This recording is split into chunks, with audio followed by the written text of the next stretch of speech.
Praise the Lord. सभी को जय मसीह की। परमेश्वर का धन्यवाद हो आज के इस दिन के लिए जो परमेश्वर ने हम लोगों को दिया है। और आज के दिन के बारे में हम सभी जानते हैं कि आज का दिन गुड फ्राइडे के रूप में मनाया जाता है।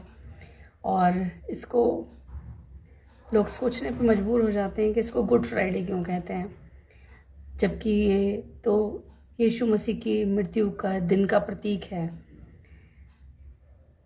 तो बहुत सारे लोग कहते हैं कि जब आपके प्रभु मारे गए जिस दिन ये तो दुख का दिन है, और आप लोग इस दिन को गुड फ्राइडे का नाम क्यों देते हो।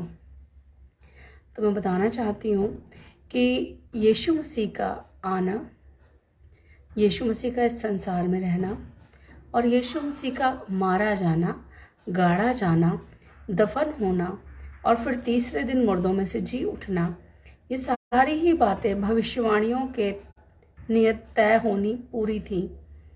और उन भविष्यवाणियों के द्वारा जो हमें हजारों वर्ष पूर्व दी गई थी, एक एक भविष्यवाणी यीशु मसीह के विषय में जो दी गई थी वो सारी उनके आने से पूरी हुई। और जैसा कि हम लोग बहुत जब बाइबल हम पढ़ते हैं तो हम पुराने अहदनामे में उन सारी भविष्यवाणियों को जो नए नियम से मिलती जुलती है पढ़ते हैं कि दाऊद के वंश से एक शासक होगा, एक ऐसा शासक उत्पन्न होगा, हमारा एक ऐसा राज्य होगा जिसके राज्य का कोई अंत ना होगा, जिसके कांधे पर प्रभुता होगी। कुंवारी से गर्भवती होके वो पैदा होगा, कुंवारी से गर्भवती होगा और दुख उठाएगा और इस जहान के पापों को वो ले जाएगा। तो ऐसा हम सुनते हैं, पढ़ते हैं, विश्वास करते हैं और उन बातों पर अमल करते हैं कि हमारा जो परमेश्वर है उसका मारा जाना, उसका आना और उसका मारा जाना, वो सारी चीज़ें भविष्यवाणियों के द्वारा पहले से बता दी गई थी। और आज का दिन बहुत महत्वपूर्ण इसलिए भी है कि यीशु मसीह की कुर्बानी दी गई उस दिन। यीशु मसीह ने अपनी कुर्बानी दी इस जहान के लिए जो कि तय था। अगर वो कुर्बानी नहीं होती, वो मेरे और आपके लिए नहीं आया होता, नहीं मारा गया होता, नहीं दफन किया गया होता, तो हम और आप उसके जीवन से शिक्षा नहीं ले पाते। क्योंकि मृत्यु पर अगर किसी ने प्रभुता की है तो वो सिर्फ एक यीशु मसीह है, जिसकी मृत्यु भी निश्चित थी, उसका लहू बहाया जाना भी निश्चित था, उसके कोड़े खाए जाने भी निश्चित थे और उसका जी उठना भी निश्चित था। तो परमेश्वर का आना ही भविष्यवाणियों का, सारी चीज़ों का पूरा होना तय था। आइए हम इस टॉपिक पे जिस पे हम बात करने जा रहे हैं वो प्रभु का एक वचन है, छठा वचन आज के दिन का, जिसको कलमा बोलते हैं, और वो है पूरा हुआ। यानी कि सब कुछ खत्म हुआ, पूरा हुआ। और इस पूरे हुए वचन को जब हम देखते हैं, पाक कलाम की ओर देखते हैं, तो क्या चीज़ यीशु मसीह बोल रहा था क्रूस पर। क्योंकि भाई आप जानते हैं कि उस वक्त पे क्रूस की जो मृत्यु थी वो बहुत ही पीड़ादायक थी। और उस मृत्यु को जो काठ पे चढ़ाया जाता था श्रापित कहलाता था। और यीशु मसीह को वो मृत्यु श्रापित दी गई। वो जहान के पापों को लिए हुए था, उस समय बोझ से लदा हुआ था और बहुत पीड़ा में था। उस पीड़ा को जब मैं और आप याद करते हैं तो वो बहुत बड़ी पीड़ा है, क्योंकि वो शारीरिक रूप में था, शारीरिक दशा में था। इसलिए मैं और आप उस पीड़ा को समझ सकते हैं कि जब हमारे पाँव में चोट ही लग जाती है पत्थर से तो कितना तकलीफ होता है। और प्रभु यीशु मसीह को तो क्रूसीफाई किया गया था, उनके हाथों में कीलें ठोकी गई थी, सताया गया था उनको उनकी दाढ़ी नोची गई थी, उनके कपड़े फाड़े गए थे, उनको कोड़े लगाए गए थे 39।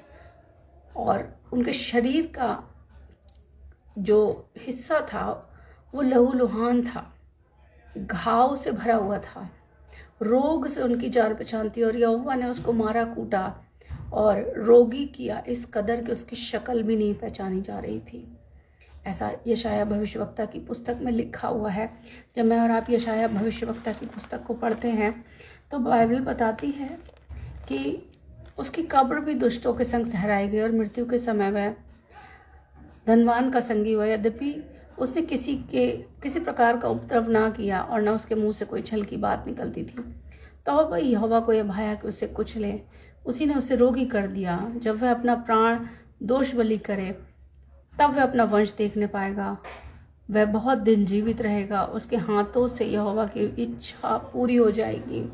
परमेश्वर के पाक कलाम पे आशीष हो। और आज मेरा टॉपिक भी यही है, छठा वचन की पूरा हुआ। और यशाया भविष्यवक्ता की पुस्तक में हम पहले ही पढ़ चुके। यशाया भविष्यवक्ता कहता है कि वह बहुत दिन तक जीवित रहेगा, यानी कि उसकी मृत्यु का वो विकार है, वो बहुत दिन तक जीवित रहेगा। उसकी मृत्यु का कोई वर्णन नहीं है। उसके हाथ से यहोवा की इच्छा पूरी हो जाएगी, यानी कि वो इच्छा यहोवा के द्वारा पूरी हो जाएगी। और यही वचन हम पढ़ते हैं यूहन्ना 19 अध्याय की 28 से 30 आयत के बीच में कि परमेश्वर ने यीशु मसीह को किस प्रकार से उस समय किस हाल में छोड़ रखा था लिखा है। उसके बाद यीशु ने ये जानकर कि अब सब कुछ पूरा हो चुका है, इसलिए कि पवित्र शास्त्र में जो कुछ कहा गया था वह पूरा हो, कहा मैं प्यासा हूँ। और वह सिरके से भरा हुआ एक बर्तन रखा था, अतः उन्होंने सिरके में भिगोए हुए स्पंज को जूफे पर रखकर उसके मुंह से लगाया। जब यीशु ने वह सिरका लिया तो कहा पूरा हुआ, और सिर झुकाकर प्राण त्याग दिया। यानी कि ये हम पढ़ते हैं कि परमेश्वर यहोवा ने अपने पुत्र को एक काम दिया था इस संसार में आने के लिए। उनको भेजा गया था, एक असाइनमेंट था उनके पास जो उन्हें पूरा करना था, और वो उस असाइनमेंट को अपने टाइम में पूरा कर रहे थे। और जब वो पूरा कर रहे थे तो जिस तरीके से हम देखते हैं हमारे बच्चे होमवर्क करते हैं, फिर वो हमें दिखाते हैं कि पूरा हो गया, तब तक वो नहीं हमारे पास लाते हैं। जब पूरा हो जाता तब वो खुशी खुशी आते हैं कि हाँ पूरा हो गया, ख़त्म कर दिया हमने, हमारा काम कंप्लीट है, बस हो गया, बस अब हम फ्री हैं। तो यीशु मसीह भी उसी कंडीशन में थे कि पिता ने उनको जो काम दिया था, जो असाइनमेंट दिया था उन्हें संसार में करने के लिए, वो मसीह यीशु ने उस समय पूरा कर लिया था। जब हम लोग भी ड्यूटी पे जाते हैं तो हम भी क्या करते हैं, अपने काम को पूरा फिनिश करते हैं। जब तक हम उस काम को पूरा नहीं कर लेते हैं, सामने वाला हमसे ओवर लेने को तैयार ही नहीं होता है, और वो हमसे काम पूरा करा करके ही ओवर लेता है। इसी प्रकार से सेम जो काम परमेश्वर ने यीशु मसीह को दिया था वो उसको पूरा कर चुके, और उन्होंने क्रूस पर इस बात को जान लिया आत्मा में कि अब सब कुछ पूरा हो चुका है। जो मुझे कहा गया था, जो चीज़ें मेरे लिए बनाई गई थी, जो चीज़ें मेरे लिए बोली गई थी, जिन भविष्यवाणियों को मेरे लिए बोला गया था, जैसा जैसा बोला गया था, वो अब जाकर के इस समय सारी ही चीज़ें फिनिश हो रही हैं, ख़त्म हो रही हैं। मेरा असाइनमेंट कंप्लीट हो रहा है। मुझे यहाँ तक के लिए दुख उठाना तय था, कुंवारी से गर्भवती होके पैदा होना, परवरिश होना शारीरिक रूप में, और इस संसार में मैंने जिस सेवा को अंजाम दिया था, जो जो पिता ने बोला वो मैंने किया, क्योंकि परमेश्वर आया ही इसलिए था कि वो पिता की इच्छा को पूरी करे। और उस इच्छा को पूरा करने के लिए उसने इस सेक्रीफाइस को किया, इस पीड़ा को लिया, क्योंकि ये भविष्यवाणियां तय होनी थी, इनको पूरा हुए बिना रहना नहीं था। और उसे पूरा करने के लिए यीशु मसीह को उस समय वहाँ पर दर्द झेलना पड़ रहा था। और उन सारे कामों को पूरा करके यीशु मसीह ने एक बहुत ही बड़ी चीज़ों को, कि जो कुछ भी मुझे संसार में दिया गया था, कहा गया था पिता की ओर से, पवित्र आत्मा की गाइडेंस में रहना, यानी कि वह विचार से बचे रहना था, परमेश्वर ने आज्ञा दी। यीशु मसीह के जीवन में कोई दोष नहीं था, यीशु मसीह ने वो पूरा करके दिखाया। यीशु मसीह ने पवित्रताई का जीवन दिखाया जी करके, वो उसने उस चीज़ को पूरा किया परमेश्वर की ओर से। उसने अपनी पवित्रताई में कहीं भी कमी नहीं आने दी। परमेश्वर की निकटता में वो बना रहा अंत तक। उसने उस आज्ञा को पूरा किया। परमेश्वर यहोवा की ओर से आज्ञा थी कि वो संसार का उद्धार करे। परमेश्वर ने उस काम को, उस पीड़ा को लेकर के अपने काम को अंजाम दिया और उस चीज को पूरा किया। वो भविष्यवाणियां पूरी होनी थी, पूरी करनी थी। बिना यीशु मसीह के खून बहाए उनको वो इनकम्प्लीट थी। तो यीशु मसीह को उन भविष्यवाणियों को पूरा करने के लिए उस दौर से गुजरना ही था, और यीशु मसीह ने ऐसा करके दिखाया और उन भविष्यवाणियों को पूरा भी किया। और जब ये सारी चीजें यीशु मसीह आत्मा में जान गए क्रूस पर कि अब सारी चीजें पूरी हो गई हैं, तब उन्होंने अपने मुंह से इस चीज का अंगीकार किया कि पिता, अब जो काम तूने मुझे दिया था वो सारा मेरी तरफ से पूरा हो चुका है। मैंने उन सारी चीजों को पूरा कर दिया है। और वो बिल्कुल अंतिम चरण में उस समय में थे, क्योंकि हम जानते हैं कि यीशु मसीह की मृत्यु आसान नहीं थी। बहुत ही दर्दनाक और बहुत ही पीड़ादायक चीज थी। जब हम उस चीज को याद करते हैं कि सच में वो कितना दुखदाई समा रहा होगा कि जब परमेश्वर के पुत्र को क्रूसीफाई किया गया होगा। लेकिन उस समय में उन लोगों को जो थे वहां पर, कुछ हंसी ठट्टा कर रहे थे, कुछ आनंद मना रहे थे कि ये तो अपने को राजा कहता है और आज बेबस खड़ा है। और कुछ लोग थे जो यीशु मसीह के लिए आंसू बहा रहे थे, रो रहे थे, और वो जानते थे कि ये परमेश्वर का पुत्र है, क्योंकि यीशु मसीह ने कहा था कि तुम इस मंदिर को ढा दो, इसे मैं 3 दिन में फिर खड़ा कर दूंगा। जो लोग विश्वास करते थे उसकी ओर निहार रहे थे, और उसके लहू का एक एक कतरा जो बह रहा था वो लोगों को जीवन दे रहा था। और यीशु मसीह एक वध किए हुए मेमने के समान आज भी स्वर्ग में और मेरे और आपके बीच में विराजमान है। वो मेमना, वो पवित्र मेमना जो निर्दोष था। सचमुच में परमेश्वर ने उन सारी चीजों को निर्दोषता में साबित होकर दिखा दिया, और उसने वहां तक वो आज्ञाकारी रहा जब वो क्रूस पे था। ना वो चिल्लाया, ना उसने किसी को गाली दी, ना उसने किसी से शिकायत करी, ना उस दर्द के बारे में कुछ बोला। वो शारीरिक दशा में था, लेकिन तब भी पिता की आज्ञा को वहां भी वो पूरा कर रहा था, क्योंकि उसको आज्ञा थी पिता की ओर से कि वो सारी चीजें पूरी करनी ही करनी है। और उन चीजों को पूरा करने के लिए यीशु मसीह ने बहुत धीरज धरा। बहुत सारी चीजें परमेश्वर की ओर से जो यीशु मसीह के जीवन में थी, उन सारी चीजों को सिद्ध करके दिखाया अपनी शारीरिक दशा में। यीशु मसीह ने किसी को गुस्सा नहीं किया, किसी को श्राप नहीं दिया। अंत तक परमेश्वर के पुत्र ने आशीष दी, क्षमा किया, और अपने संगी साथियों का भी ध्यान रखा। अपनी जिम्मेदारियों को पूरा करने के बाद जब उन्हें लगा कि अब वो घड़ी आ गई है, तब उन्होंने अपने पिता से बोला इस चीज के लिए कि पिता, सब कुछ अब मेरी ओर से पूरा हो चुका है। ये सारी चीजें मैंने अपनी तरफ से पूरी कर दी हैं।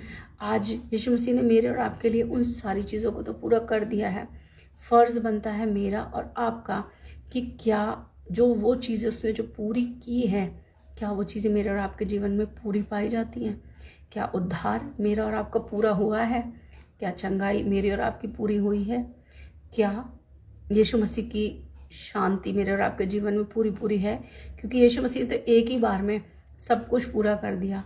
क्या वो सारी चीजें मेरे और आपके जीवन में पूरी तरीके से आई हैं या नहीं आई हैं?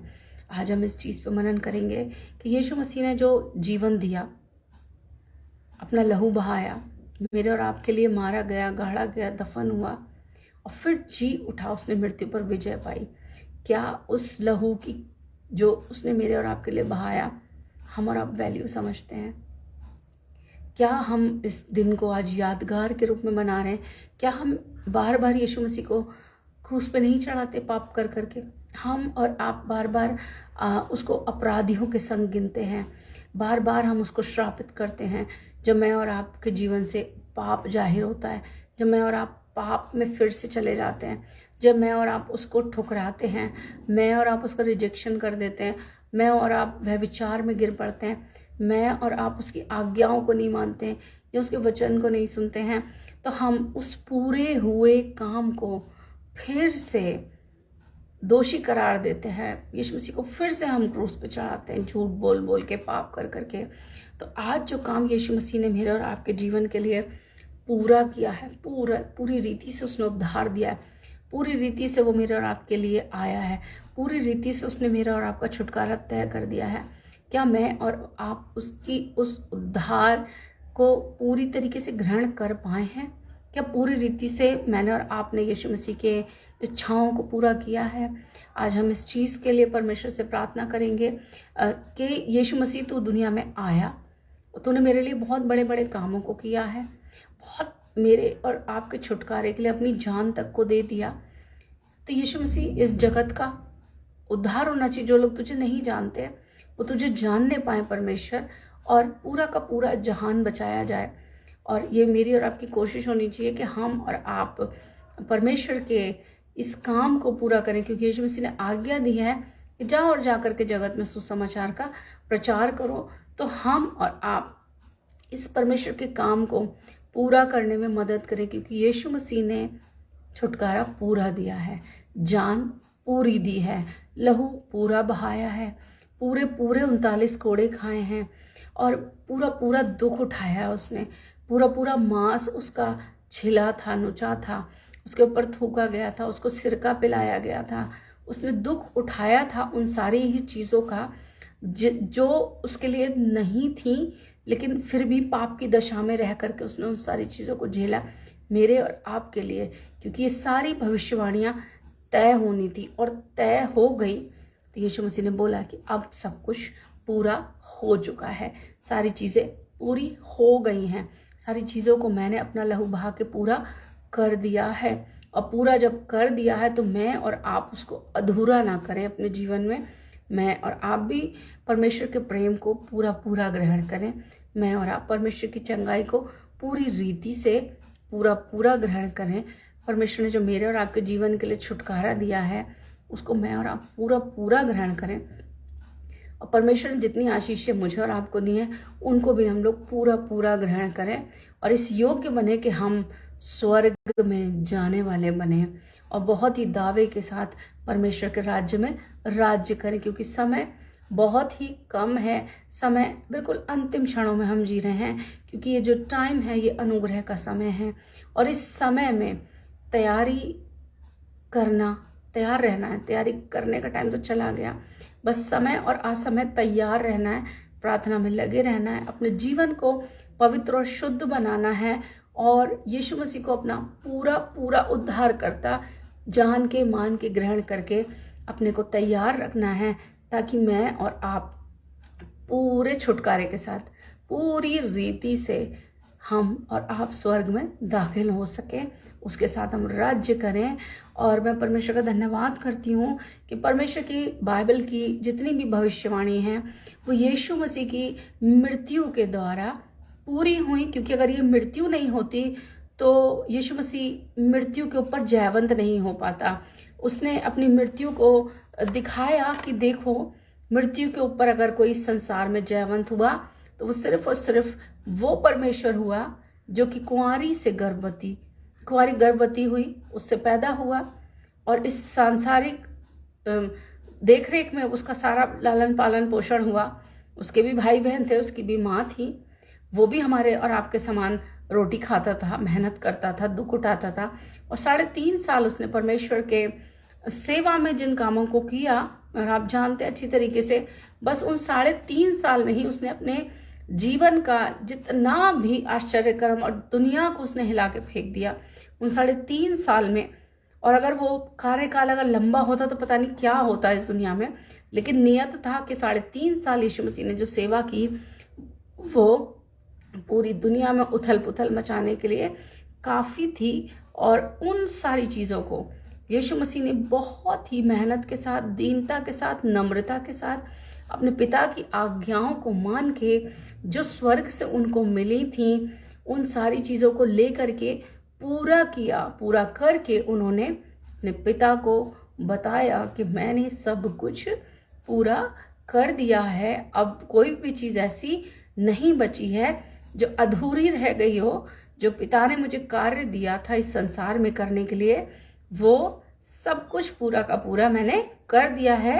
और सचमुच में बाइबल की एक वर्स मुझे बहुत अच्छी लगती है कि बहुत सारे लोग सोचते हैं अरे हर साल इतना लंबा चर्च लगता, हर साल इतना, लेकिन यीशु मसीह एक ही बार आया था, एक ही बार मारा गया था और एक ही बार जी उठा है। अगर आप उसको व्यक्तिगत तौर पे अपना उद्धारकर्ता मानते हैं, जानते हैं और पहचानते हैं, तो आपको फिर इतनी मेहनत करने की जरूरत नहीं पड़ेगी।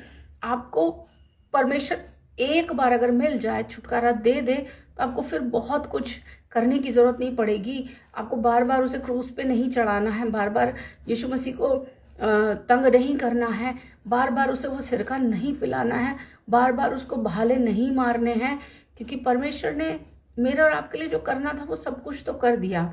सारी चीजें जो परमेश्वर ने उसको सौंपी थी वो मेरे और आपके लिए कर चुका है। अब बारी मेरी और आपकी है कि हम उसको पूरा पूरा ग्रहण करें और ग्रहण करके पूरी तरीके से, पूरी रीति से, जिस तरीके से परमेश्वर ने मेरे और आपके जीवन के लिए सब कुछ पूरा किया, मैं और आप भी पूरी तैयारी के साथ उस स्वर्गीय बादशाहत में जाकर के दाखिल हों जो परमेश्वर ने चाहा है कि हम उसके साथ राज्य करें। मैं परमेश्वर का धन्यवाद करती हूँ इस खूबसूरत समय के लिए और इस वचन के लिए जो यीशु मसीह ने आकर के इस संसार में पूरा किया, क्योंकि परमेश्वर का वचन बताता है कि परमेश्वर ने अपने इकलौते पुत्र से ज्यादा इस संसार से प्रेम रखा कि जो कोई भी उस पर विश्वास करे, कोई भी जाति, कोई भी धर्म, कोई भी व्यक्ति अगर कोई उस पर विश्वास करता है तो वो नाश ना हो बल्कि हमेशा की जिंदगी पाए। और परमेश्वर ने अपने प्रेम करने वालों के लिए दंड की आज्ञाएं नहीं रखी हैं। उसने सारी चीजों को, अच्छी बातों को हमारे लाइफ में आकर के बताया, प्रमाणित किया, सच्चाई और ईमानदारी के साथ अपने जीवन को जिया। जैसा परमेश्वर यहोवा ने उसको स्वर्ग से सामर्थ देके संसार में भेजा, उसने उस चीज को कहीं भी अधूरा नहीं छोड़ा, कहीं भी उन चीजों में कमी नहीं रखी, कहीं से उसने ऐसा नहीं किया कि हम उसमें दोष ढूंढ पाए। यीशु मसीह का जीवन बिल्कुल निष्कलंक था। जैसा पिता ने उसे भेजा, उसने उन सारी ही चीजों को आज्ञाकारी रहा। उन सारी चीजों में उसने कभी झूठ नहीं बोला, उसने छल की बात नहीं निकाली, गाली के बदले गाली नहीं दी, उसने कुछ भी नहीं कहा। वो मृत्यु के समय तक आज्ञाकारी रहा और दुख में और पीड़ाओं में भी उसने उस परमेश्वर की कृपा को, दया को नहीं भूला, उसकी आज्ञाकारिता को नहीं भूला। उसने उन सारी चीजों को फॉलो किया और फॉलो करके वो यहाँ तक दीन रहा कि उसने अपने अपराधियों को क्रूस पे क्षमा किया। परमेश्वर का जो कलाम है वो बहुत अच्छी ही भली बातों को हमें बताता है कि सच में वो इच्छा पूरी करने आया था परमेश्वर की, और वो इच्छा उसने पूरी करके दिखा दी, प्रमाणित करके दिखाया उसने इन सारी चीजों को। इसी प्रकार से मैं और आप, जब हम उसको अपना उद्धारकर्ता, अपना पिता, अपना दोस्त, अपना भाई करके मानते हैं और हम जानते हैं कि वो हमारा राजाओं का राजा, प्रभुओं का प्रभु है, तो हम भी परमेश्वर की इच्छाओं को पूरा करें।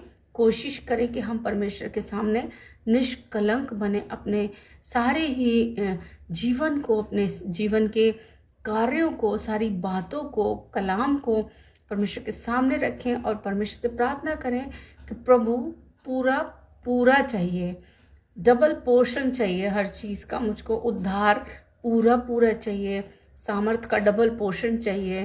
प्रभु मुझे बुद्धि भी डबल चाहिए। प्रभु जी मुझे मेरी आंखों को खोल के जिससे मैं तेरी अद्भुत बातों को देख सकूं। मेरे कानों को खोद दे ताकि मुझे तेरी आवाज आ सके और मैं उन चीजों को जो तूने मेरे लिए पूरी की हैं, मैं भी इस संसार में रहते हुए तुझे पकड़ के उन सारी चीजों में पूरा खरा उतर पाऊं ताकि मैं तेरे साथ स्वर्ग में राज्य कर सकूं। आइए परमेश्वर का धन्यवाद देते हैं और परमेश्वर इस वचन के द्वारा आपको बहुत आशीष दे। आइए प्रार्थना करते हैं। धन्यवाद देते हैं परमेश्वर तेरी सामर्थ के लिए, तेरी दया के लिए, तेरी कृपा के लिए, तेरे उस लहू के लिए पिता परमेश्वर जो तूने हमारे लिए बहाया है परमेश्वर। और पिता परमेश्वर तूने उस क्रूस के ऊपर पिता परमेश्वर हमारे सारे पापों को, सारे अपराधों को ले लिया। और तूने बोला पिता परमेश्वर कि जितने भी बोझ से दबे लोग हैं वो तेरे पास आए, तू उन्हें आराम देगा। और पिता परमेश्वर तेरा वचन बताता है कि पिता परमेश्वर तू हमारे साथ साथ चलता और हमें विश्राम देता है। प्रभु पिता परमेश्वर हर एक जन को आशीष दे और हमारे जीवन का प्रभु पूरा पूरा उद्धार कर, पूरी पूरी चंगाई दे पिता परमेश्वर, पूरी पूरी आशीष दे, पूरा पूरा पिता परमेश्वर निष्कलंक बना, पूरा पूरा पवित्र कर पिता परमेश्वर। ऐसा ना हो पिता परमेश्वर कि हम आधे संसार के और आधे पिता परमेश्वर आत्मिक दशा में जीने पाए। प्रभु हम पूरे पूरे आत्मिक होने पाए। हमारी पूरी पूरी आंखों को खोल दे पिता परमेश्वर। पिता परमेश्वर हमारे कानों को पूरा पूरा खोल दे, क्योंकि अधूरी चीज़ें तुझे पसंद नहीं है, गुनगुना तुझे पसंद नहीं है पिता परमेश्वर। हम उस गुनगुने नहीं रहने चाहते पिता परमेश्वर। हम चाहते हैं पिता परमेश्वर कि हम तेरे लिए गर्म रहें पिता परमेश्वर, ताकि हम पिता परमेश्वर पूरे पूरे तेरे पास आएँ, आधे दिल से ना आए पिता परमेश्वर। प्रभु जी इस वचन के द्वारा हम सभी के जीवन में उद्धार आने पाए। प्रभु जी तेरे लहू के द्वारा हमारे जीवन में उद्धार आने पाए, तेरे लहू के द्वारा पिता परमेश्वर चंगाई आने पाए। यीशु मसीह ये वचन जहाँ कहीं भी बोया जाए तेरे नाम से फलवंत होने पाए। यीशु मसीह के नाम से मांग लेते हैं, आमीन। परमेश्वर आप सभी को बहुत सारी आशीष दे। जय मसीह की।